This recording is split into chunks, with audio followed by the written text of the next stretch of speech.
And of course, I realized very, very quickly that the students at Salt River High, being mostly from Salt River and Woodstock and so on, that there was a certain sense of insecurity, and that insecurity came from the fact that the Group Areas Act had left Salt River, Woodstock, that kind of conurbation, left it in limbo, because the decision as to whether it was going to be white area or colored area or a Muslim area, because at one stage that was considered as well.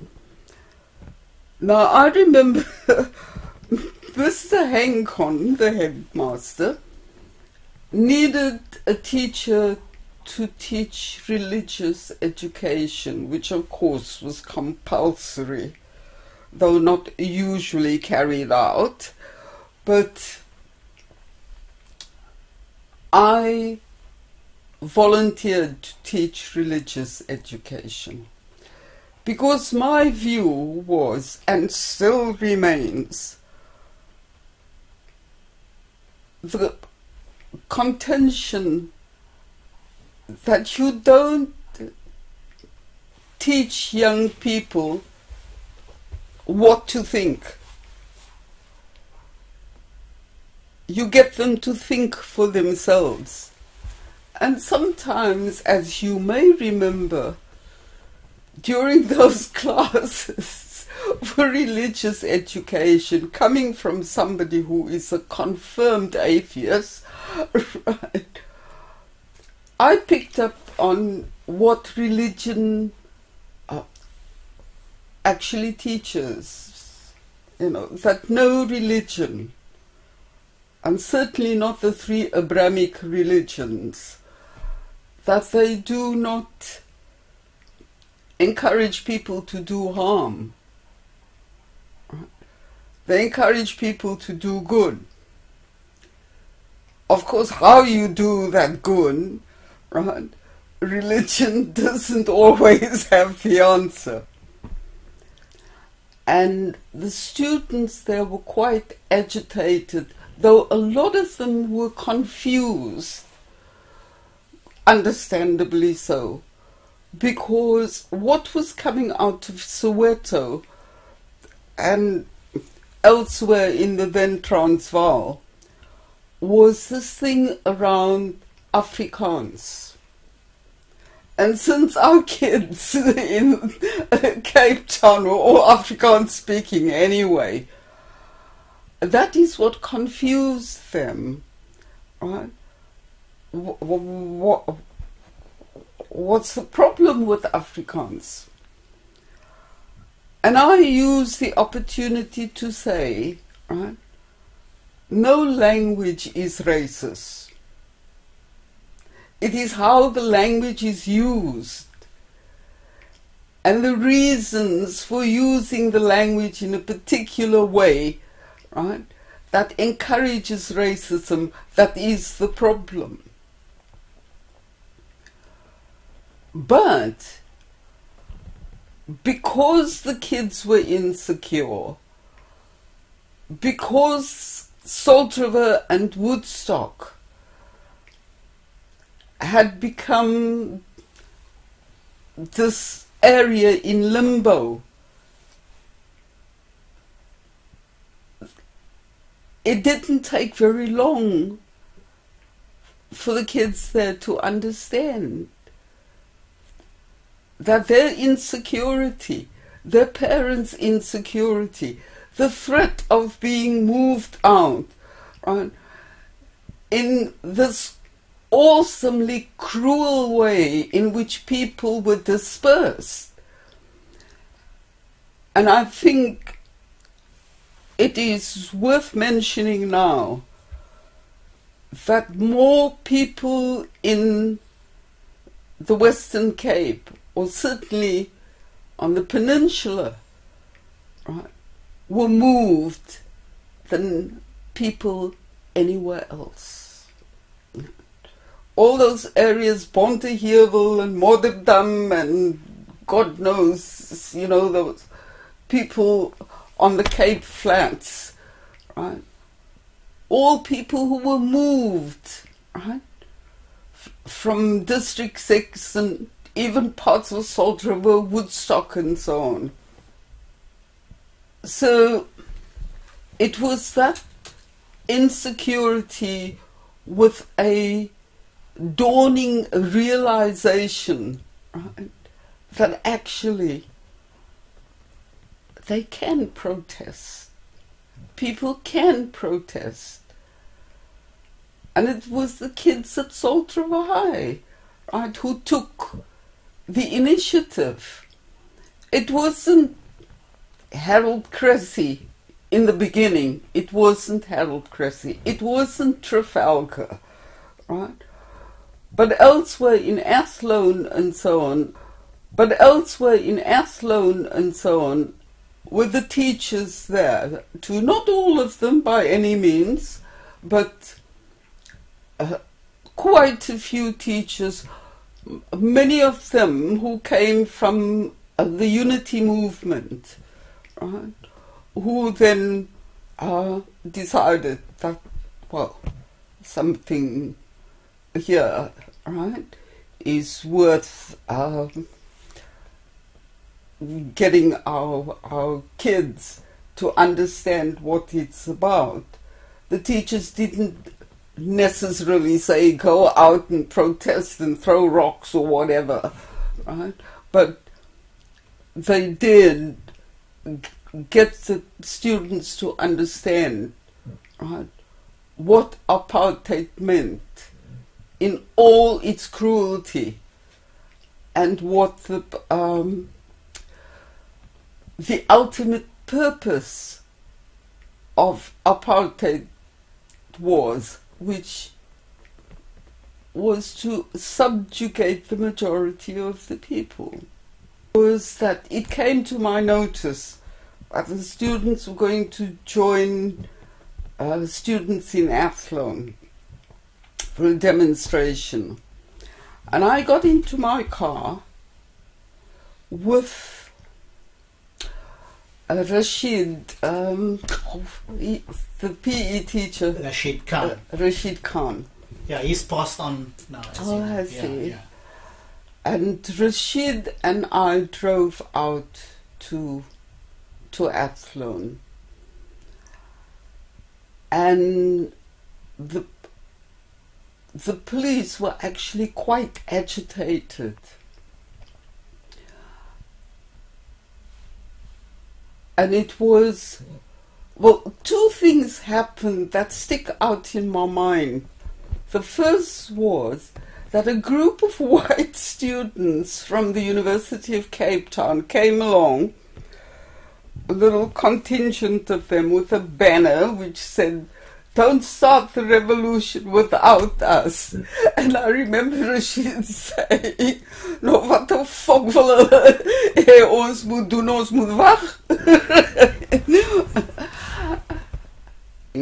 We were going back out of Athlone, and the police opened fire. And there was a little girl, who must have been about 8, 9. And she had under her arm a packet, which later it turned out she'd been to the butcher. And the police opened fire, and this child was shot. And I was paralyzed. I was absolutely shaken. And of course, when she was shot, there was a young man, probably in his late 20s, early 30s. And he must have been a little bit gerook or had a little too much to drink. But he was so shocked that, and the shock turned to almost immediate anger. And he opened his shirt, and this pure white shirt, and he opened it and he said to the cops, "Skiet vir my julle varke," you know. But I think even the cops were shocked at what had happened. Because here these cops who weren't sure whether they should open fire, so they wait for the commander to say, "Skittele, skittele frag," you know. That was when I realized, you know, that the state was making war on our children. What the students did was to have what they termed workshops, or they termed meetings. And I remember 3 of the classes upstairs were commandeered by the students, where they had meetings. And in fact, Yusuf saved me from a cop who was wielding a baton which he was going to hit over my head. And I remember how awful that was. Where Yusuf tried, or he did actually, manage to save my scalp from being split open by a baton. Yeah, Mr. Henkon had taken off sick and he was sick for months on end, which meant that without a head teacher and the tumultuous disruption, there were gaps that some of the teachers could take. And what I admired about the students at that time was the fact that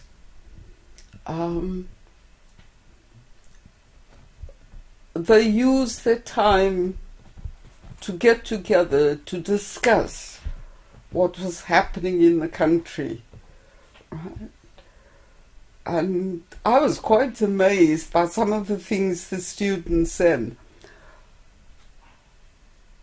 Now, I knew that the security branch, or the boss agents were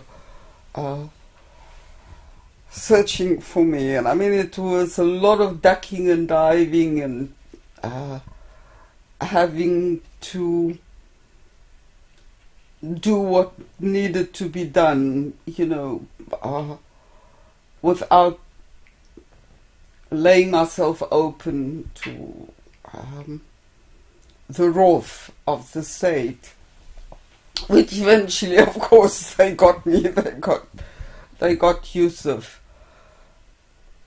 and that was not easy, because a group of us, but a group of friends and fellow activists, what we needed to do was to get kids out of the clutches of the police, kids who'd been arrested.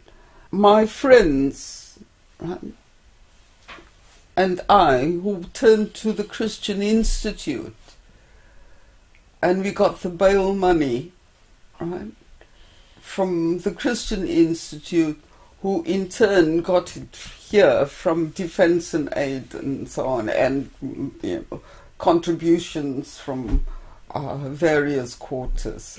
While in prison, while being detained, I got to hear about it, that the students had been arrested. Right? I think I got it from Dalla Umar, who visited us twice, I think. The lovely, lovely Dalla Umar, who said, I'm sorry, I can't get you out of prison, so you better get used to the idea of being here. He says, but I'll be there for you. And they then told me how the police wanted a signed confession that I had encouraged them. You know, I have often told myself that there were other people who suffered far worse than anything I had suffered.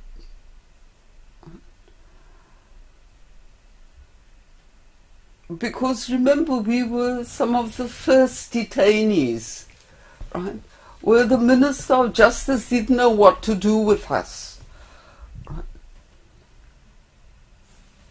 What subsequently happened was so horrendous.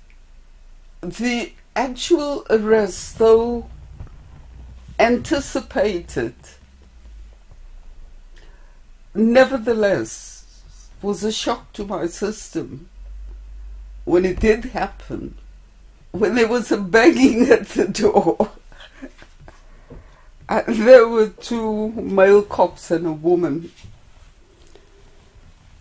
And they said they'd come for me. They said that to the friend I was sharing a house with, whose husband was also on Robben Island. And I said, well, I'll get dressed. And this woman followed me into the bedroom, first to Caledon Square. And I remember the car went down into a basement and then onto, in a lift, up a few floors. And there I was questioned. I was questioned about students. And then from there I was taken to Rulandstraat for about 6 weeks. And then the Red Cross people wanted to see us. And so we were hastily moved from Roland Street to Polsmoor. Because, I mean, there were bloody rats and stuff. I mean, because we were in the condemned cell section of the Roland Street prison where they kept those to be hanged. Right? Which was not a pleasant thought. Gabru was arrested under Section 6 of the Terrorism Act. I was arrested and detained under the Suppression of Communism Act and the other one, the Internal Security Act. Yeah, that.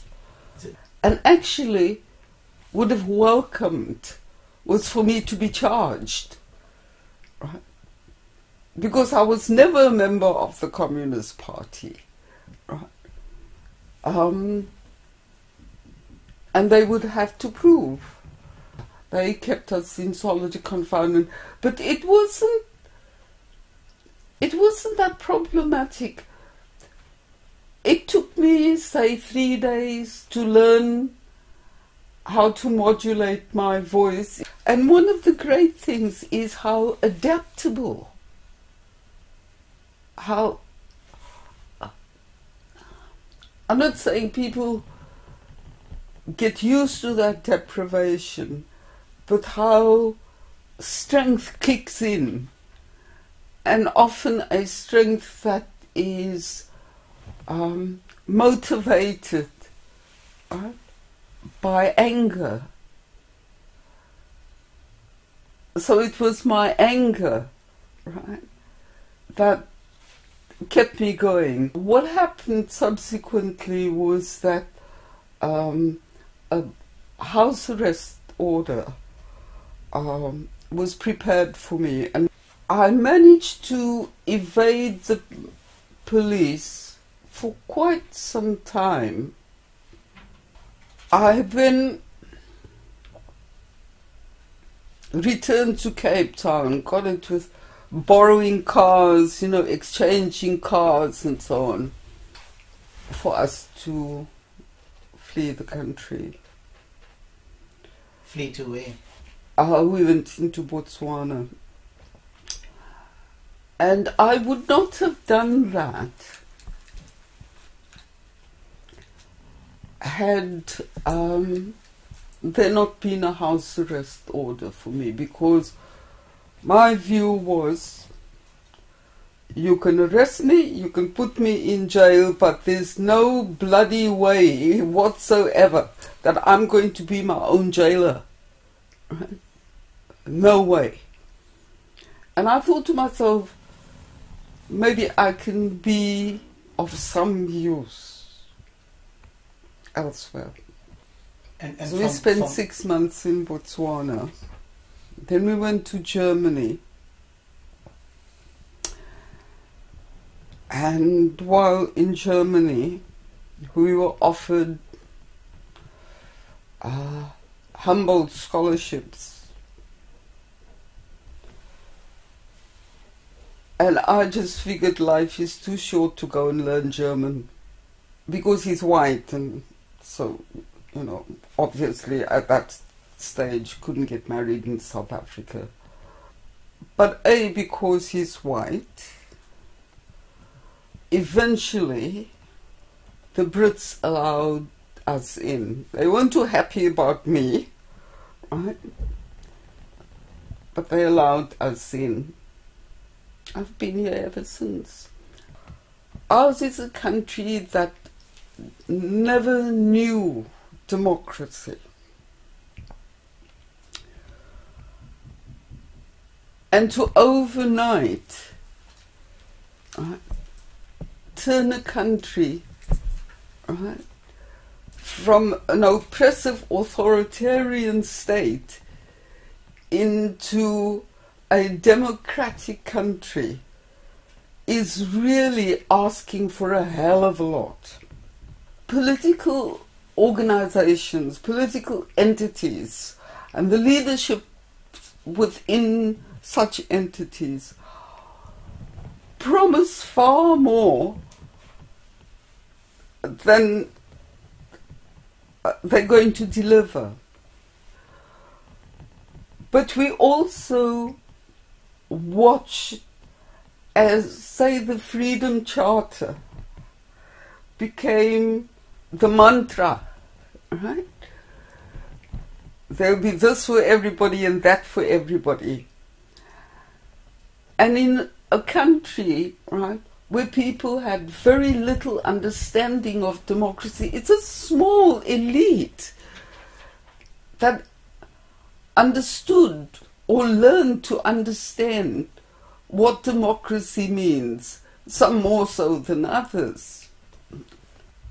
There is no country in which a revolution took place, whatever form that revolution took, that didn't have a problem with the way in which the democracy or the new system, it always threw up problems, was intercepted by globalism. Right?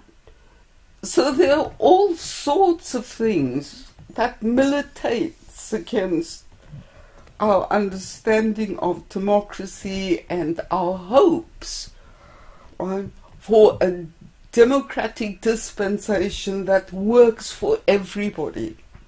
And then in those states, so-called democracies, with its authoritarian streaks, right, corruption sets in. So it's important that we have teachers who think. And it is important that we have teachers who encourage young people to think for themselves. It made me realize that strict authoritarian approach that we had towards the students, right, that it was good only in some ways, right, but that 90% of it, right, was these young people are capable of thinking for themselves. But getting your children to think for themselves, getting them to question everything, which is what I kept saying in my classroom, right? Think about it, right? Question everything. Right?